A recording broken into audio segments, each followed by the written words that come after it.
All right, I'll echo my comments that I made after the game. Exciting football game. I thought Wisconsin played outstanding football today.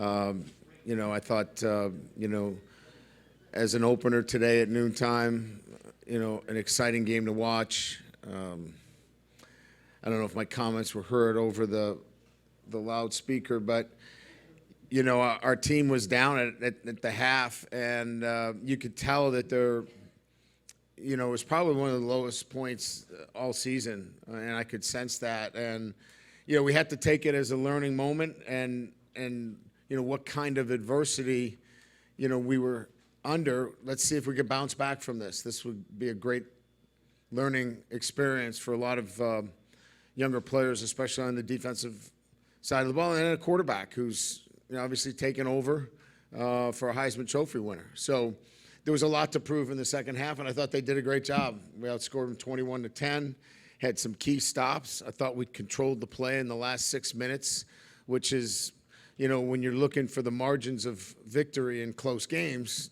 obviously you want to be able to control the end of the game, and I thought we finished strong. So really proud of our football team in a game where two teams really wanted to win the football game. There was no doubt about whether these guys wanted to be here or not. Both teams wanted to be here. Both teams wanted to win. So I'll open it up to questions. Coach, you're down 14-0 early. You're down 28-14 with a backup quarterback, but there was no panic in what you were doing. How proud of you?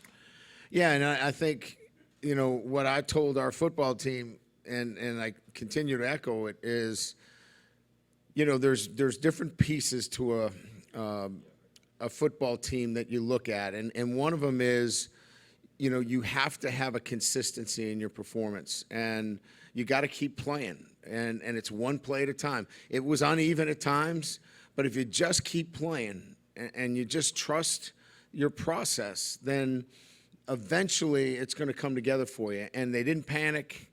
They didn't get outside the lanes. They just kept playing. They played one play at a time, and the tide started turning for them. When did Nuss going to turn the corner in the game? You talked about he kind of take some rust off or get that rhythm.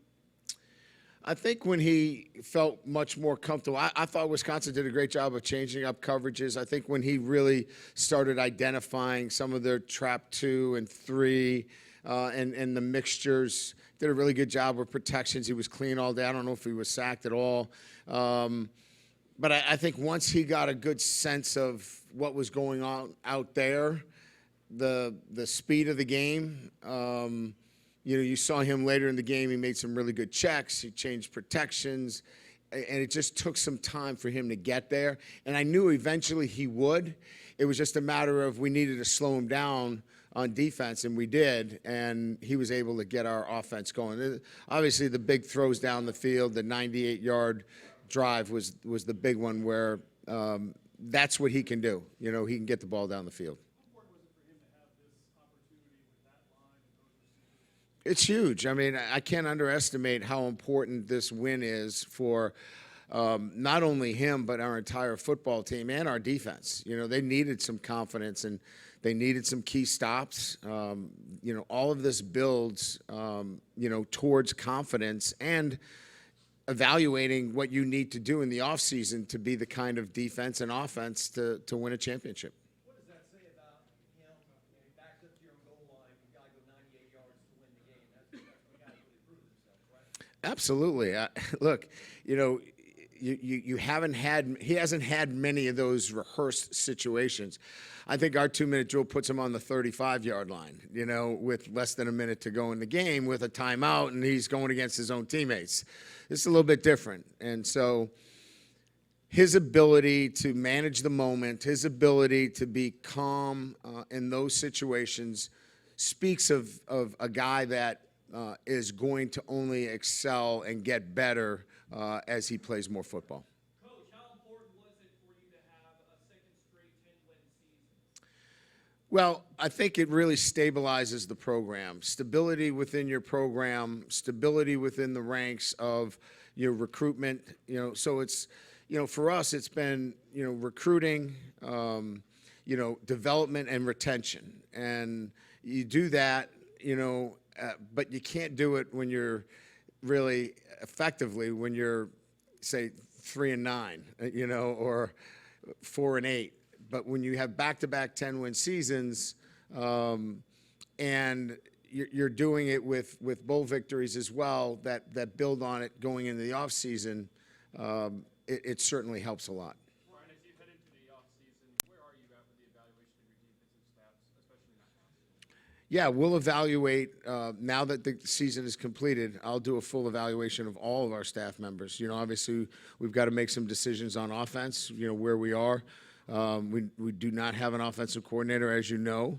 And then a full evaluation of our defensive staff.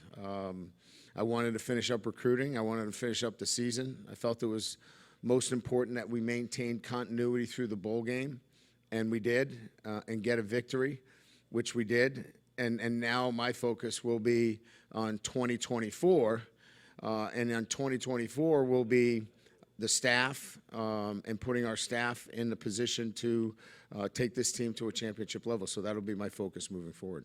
Coach, you talked about Jaden Daniels and his traits. Do you see a lot of that in Garrett, too? Certainly. I mean, look, again, I don't think you win a game on athleticism. You have to have, the things necessary to overcome a deficit, overcome being a first-time starter. You can't just get by on arm talent.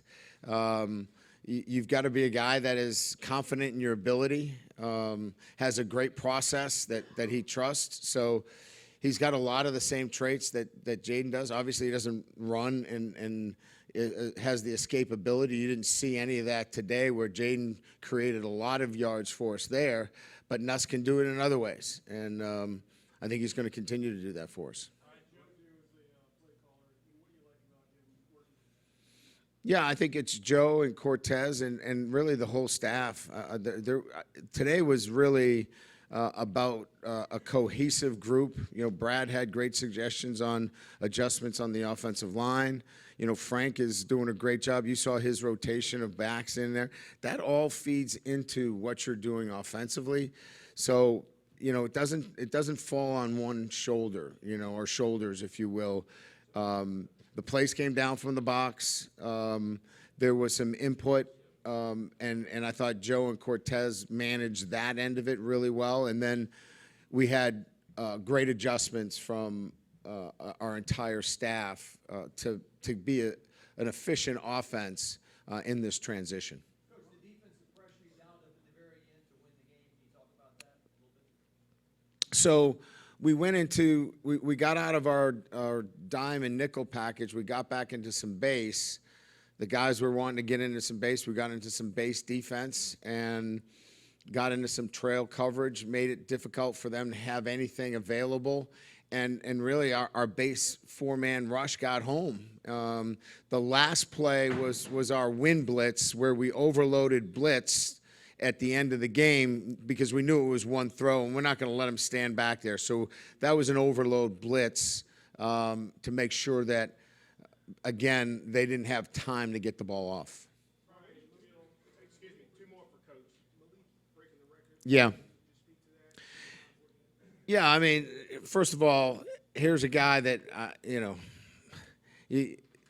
I'm not up here to evaluate, the receiving corps going to the NFL, but I think he's the best receiver in the country, plays in this game, and, he wanted to do it for his teammates, he wanted to do it for LSU, and he wanted to do it because he wanted to break the record. And there's nothing wrong with that. I think that's awesome. And once he got the record, I told him, that's it, you're done. You've done everything and more than we've asked you to do. So he fought me a little bit on it, and it was an easy decision. Last one, Michael. What do you feel you are into year two? A team that's won 20 games over the last 2 years, has a good foundational base of what LSU football team's expectations are. This is a team that year in and year out should be competing for championships. And you can't do that when you come in with 35, 36 scholarships, but you have to stabilize it, and then you have to build that from within. I think we've done a really good job the first 2 years of stabilizing, put a strong base on it. Now I think it's, as we go into 2024, I feel really good that this program is stabilized and now ready to really ascend as we move forward. Thank you.